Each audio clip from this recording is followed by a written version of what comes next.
About to head into the keynote address here at Symphony Hall for San Diego Startup Week with keynote speaker Mark Suster.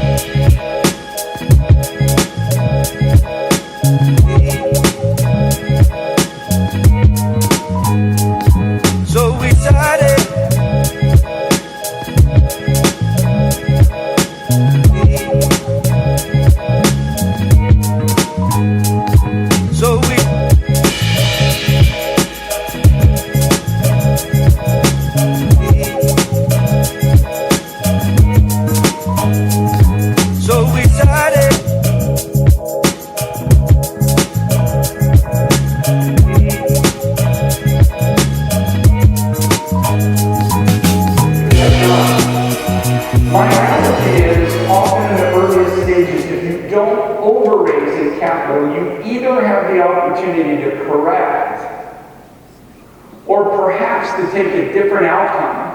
Once you take venture capital in large amounts of it, you generally only have one direction and you're going super fast. So I like to tell people, my analogy is to focus on the base camp. Now, these people want their money back. And they want a return. They're looking for 4 times their money. Gross. That means 3 times their money net.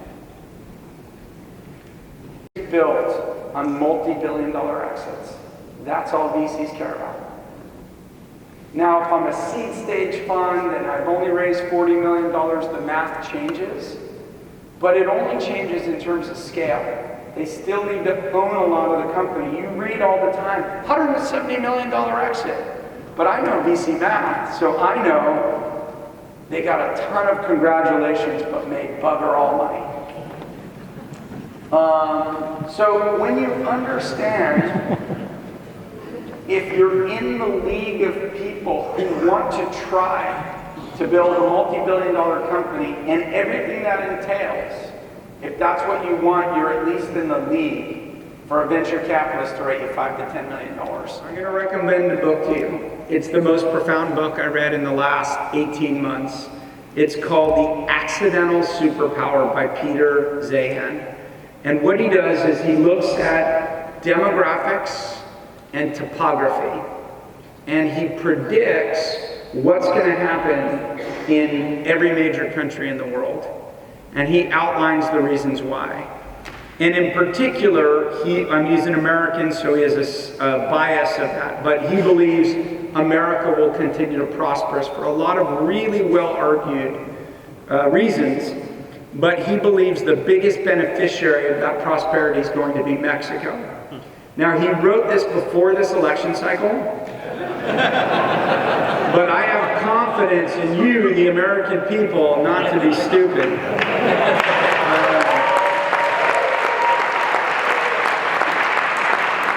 The Mexico-America bilateral trade is so important. China manufacturing costs and wages have gone up so dramatically. China used to be 25% of the cost of manufacturing relative to Mexico, and China is now 125% of Mexico. Not only manufacturing, engineering capabilities. So I have companies now doing engineering in Mexico City. Wages are 35–40% of what's being paid in LA, in Silicon Valley, in New York. And it's not exploitative. The cost structure of living there is cheaper. Well, maybe not in Mexico City, but in many places in Mexico.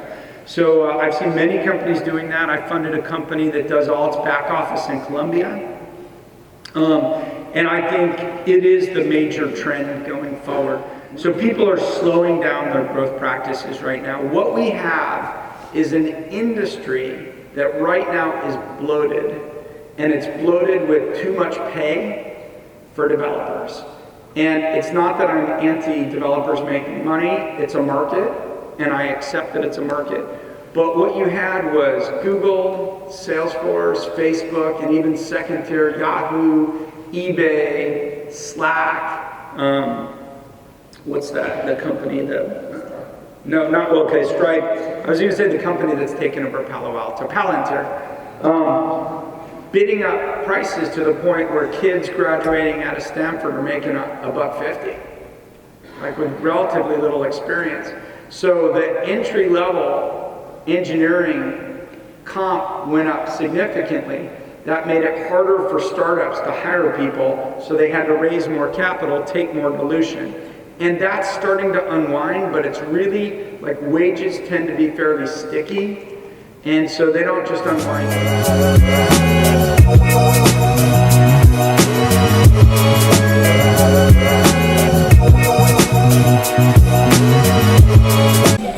This one's a little bit better. You think my Batman belt will go well with this?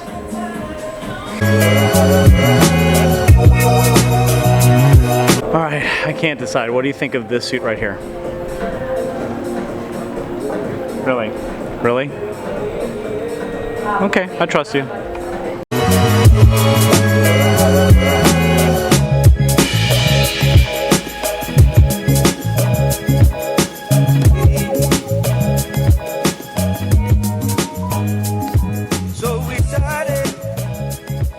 Funding story. So this shows you how naive I was as a new entrepreneur. I had this awesome idea that when I launched Meowtel, I would launch an Indiegogo campaign concurrently with it, because we had built the product, they're going to come now, and they're also going to give us money to see it flourish.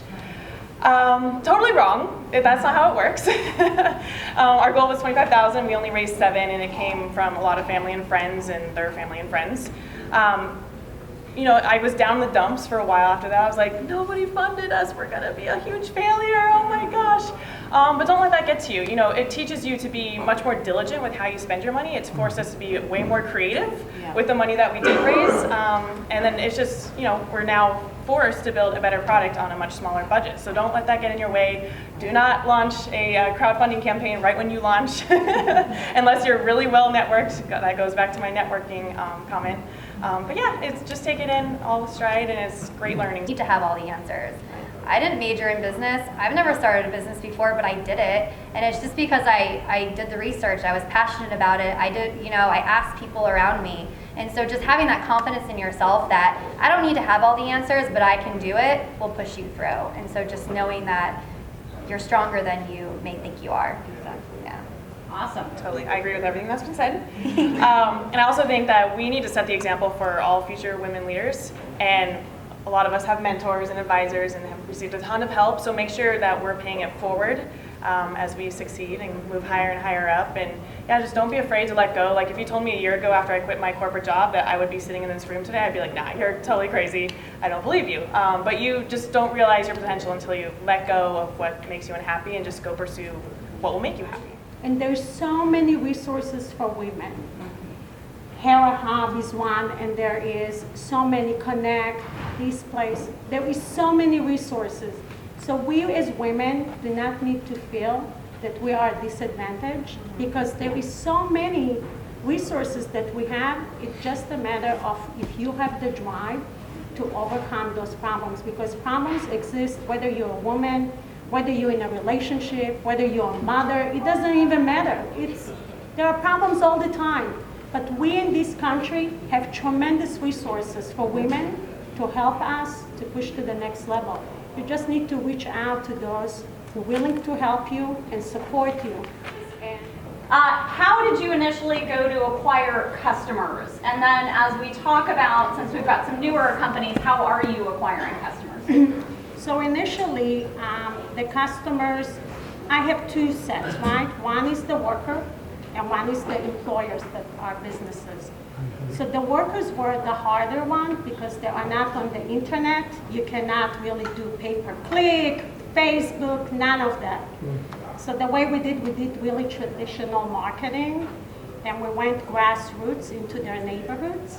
Of course, VCs don't like that strategy. It's a lot of physical labor, so don't ever tell them that you're gonna do it, because they'll say, you're not fundable, you're not mutual.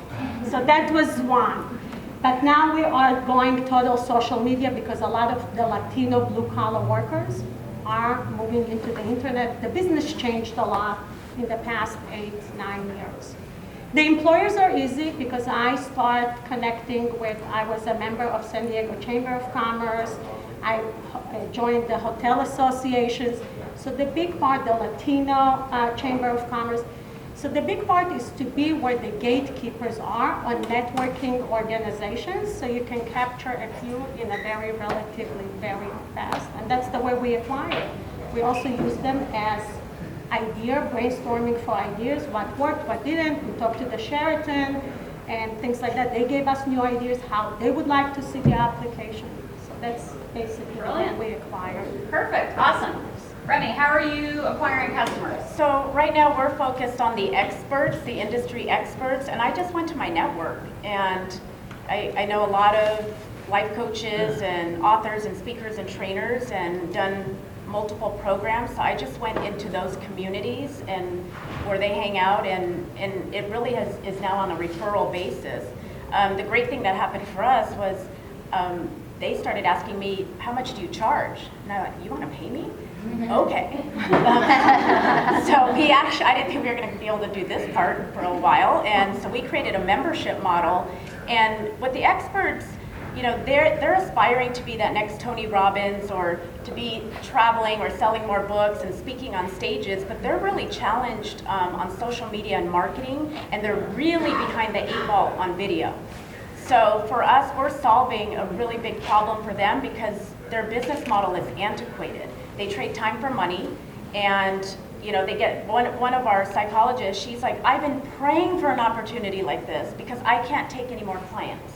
So it's now starting to be a network effect. And from the consumer side, we haven't done any marketing yet because we are filling up the library. So we're doing a soft launch July 11th, and then in September we're doing a hard launch. We want to have 300 videos in the library and 60 experts. But we've just been using our own social networks, and then they're the experts network. So when we post a video of theirs, they're sharing it to all of their audience. And that's been really, really huge for us. Perfect, awesome. Kristen. Yeah, so my business model is a little unique because I have different types of customers. So we're a lender in the platform. So the consumers are our customers, and then also the retailers. And so consumers is an easy one to answer. So the retailers we really consider our cheerleaders. So if we have a store using our platform, they're always going to offer it to their consumers. And so it's kind of a revolving door of people applying for loans. They have a product they need, the people coming in wanting to buy the product and need some kind of financing source, and so it keeps things going. How we acquire merchants is a couple different ways. We have an internal sales team that will call out on businesses and see if they're currently using financing or are interested in doing so. And then we also go out and seek referral relationships with independent sales organizations. So these are typically people that are out there, boots on the street is what we call it, that are selling credit card processing, selling any kind of ancillary products to the businesses that we focus on. And so they partner with Loan Hero as a unique way to get into the door of some new merchants that they're trying to target. Hey, you already have credit card processing, but you also need financing, so it's a way for them to get in the door. And then additionally, they already have a book of business, and so they'll often refer some of the merchants that they have on their network. Perfect, awesome. And Sonia. So the way we get new customers on Meowtel, both for the supply side of sitters and the customer side of cat parents, it's been a scrappy process, a lot of trial and error. I encourage you to test every method out. So we leverage a lot of free sites like Craigslist, Nextdoor, if you're familiar with that, it's kind of like your neighborhood Facebook, I guess. We do a lot of social media. What we've seen on Facebook is you get a lot of engagement, but not a lot of conversions onto your site, unfortunately. We go to cat conventions. I'll be at CatCon next weekend. We engage anybody in the pet community. So our cat cafes are our good partners. Humane societies are actually a little difficult to work with since they never want to be biased towards any one outside company. But you just have to be involved as much as you can. And I think one big faux pas that I did is not to network from the get-go. I felt like I needed to establish myself and establish Meowtel, and so I'm kind of just waiting until now to start networking, but as long as you can do that from the get-go and get people on your side, meet with prominent people from your own industry, you'll be in a much better position to attract new customers and know where to go. Yeah, love it. Awesome. Thank you, Roman. Wonderful. All right, and we have the lovely Leah Wolf, and she is CEO and founder of iClicken Technology, Inc. She's had the company for 9 years. She is also CEO and founder of IQNet Interactive. She's had that company for 12 years. And then prior to this lady is so sharp. She was co-founder of a company called InnoLink Technology. Prior to that, IT consultant for LPL Financial, IT project management consultant for healthcare, and senior software engineer for Morgan Stanley. All in the last 5 years, she's done all this. So, tell us a little bit about your current companies, Leah. Okay. So I'm the founder of iClicken Technology, and in 2007, I have a little girl, and I was looking for help for my house, and my husband is Mexican, and I had to call friends, do you have any nanny, housekeeping, gardening, and etc. And it was like a monumental job. Of course, I didn't want to pay thousands of dollars for an agency to find help. So this is with my background in software and technology. I came up with iClicken Technology. It's a platform that connecting blue-collar workers primarily via bilingual text messaging. So today we're gearing really towards more corporate, like hotels, construction company. We pivoted since I started it because we realized the low-hanging fruit is the businesses, the hotel, construction, gardening, and it's very easy. It's like eHarmony. For blue-collar workers, the employer can come and say we have 18 fields that filter the workers, and in one click, they can send a bilingual text messaging to 100 housekeepers or landscapers and say, can you come for an interview at this location, this place? The worker gets it in the language he understands, and all he has to say, 3 letters, yes, or 2 letters, no. That's as simple as that, because we wanted to make the platform seamless and easy for the workers who do not speak well, but they know, their occupation, whatever they do. So that's really what we do. Awesome. How many folks are on your platform right now, Leah? Ish. We over 20, 30,000 workers in San Diego and hundreds of employers, and we pivoted many, many times, and we have hundreds of jobs to offer them, and we do it both ways. One is direct for employers. We also scrape jobs from other platforms, and we deliver even not our own jobs to the workers, so they have many opportunities from other sources if it's not from our own sources. Okay. Awesome. Great. So I'm going to click back over here on to Kristen, your aha moment for your business, because we heard from the other 3 panelists kind of that the impetus, so to speak. Yeah. Was it that your car broke down, or I'm sure it's something else, right? No, What was that aha actually, moment? so I've been in consumer finance as kind of the industry of, offering loans to make purchases. And so I've been in the industry for about 5 years, and I started off brokering different financing programs to merchants. And so it was a pitch of, hey, this is how you can increase sales of your business, this is how you can offer the best loans to your customers. But what I was doing is I was representing a whole suite of different financing platforms. And that's because they were all catered towards a specific segment of credit. So you'd have your store brand credit cards, for example. Everyone goes to Best Buy and they have a credit card option, right? Then they also have lease to own programs, which is kind of on the lower end of the spectrum, where it's really high interest rates, but they'll approve anyone. And so I would teach these merchants to use all these different programs, and it was really a guessing game. Someone would walk in and they'd say, oh, you want financing? What's your credit score? And just do this guessing game. And then going and putting the applications through the process, you get declines, and it's just a really frustrating process. And so in my experience of helping these businesses, I realized I'm not really helping them to the full extent that I would really want to do, and there must be a better way to do it. And that's really where the idea of Loan Hero was born. Why can't we use technology and put it all into one platform so it's an easy experience for both the merchant and the person coming in needing financing, and then additionally getting the best rates for those customers? Because what I was seeing is that, especially in furniture, for example, they'd walk in and they just offer them the lowest financing available to them. And so people are getting put into really high interest loans, which I'm passionate about not doing. And so really finding that best loan for that individual and making it an easy process was my aha moment. Perfect, awesome. All right, so I'm gonna ask, Sonia, I'm gonna start with you, the what keeps you up at night question. Okay, so I have no technical background. Meowtel was developed by outside vendors. So the fact that I cannot just sit down and make enhancements to the Meowtel platform just drives me nuts and keeps me up at night. Like last night, for some reason, I was up till 3 a.m. just thinking about everything. So I think really prioritizing what you need from a user experience standpoint and listening to your customers and then thoughtfully implementing your changes, whether that means just making small changes that I can do within like HTML or paying my developer to do so. That's what really keeps me up and keeps me stressed most of the time. Okay, good. Kristen. Same goes for my personal life too. I have a fear of the unknown. So what keeps me up at night is just the general economy, because I'm really focused on helping businesses succeed and people going out and buying things. And so if the economy is tanking or is not doing as well, it does hurt my business. And so it's the things that I can't control that keep me up at night mostly. Great. Remy. Up until last night, we were actually experiencing a bottleneck issue because we could produce content faster than we could. Speak a little. We were having a bottleneck issue, so we could actually produce content faster than we could edit and distribute it. And we're in that critical point where I have 2 members on board full time, but the rest of the team needs to come on board full time. And yesterday we had one of my co-founders was emancipated from her day job, and so she's on board full time, and so that bottleneck issue is now going to go away.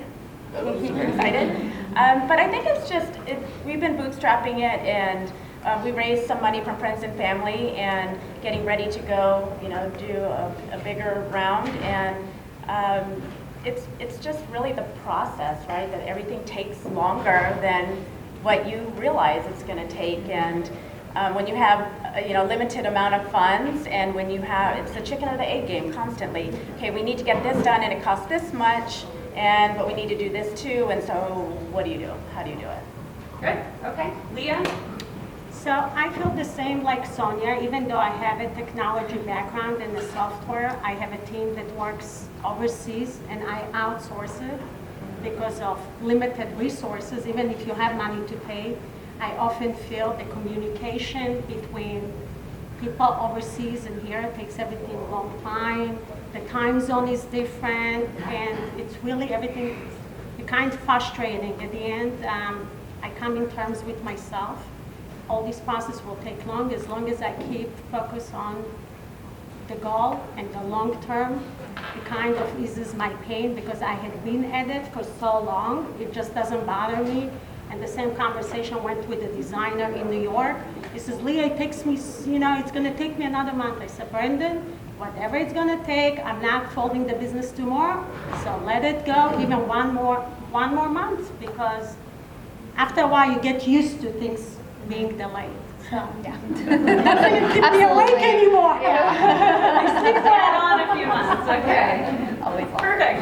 So along those lines, ladies, and anybody can answer this, a lot of times when I have conversations with entrepreneurs, especially new entrepreneurs, they're afraid someone's going to steal their idea. They're afraid of competition. They're afraid of copycats.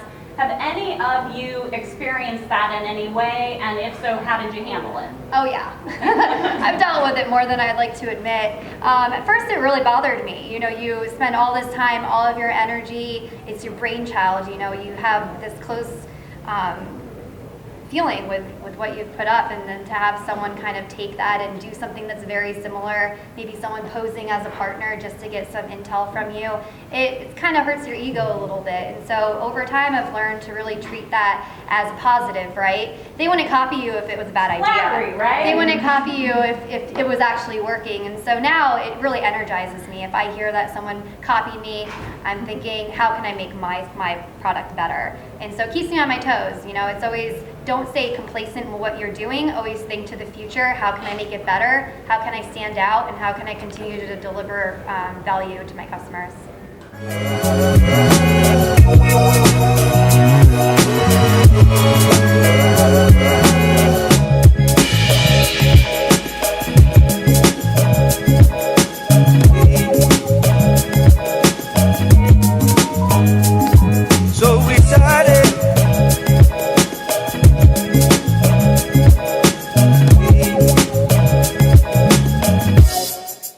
This is cold.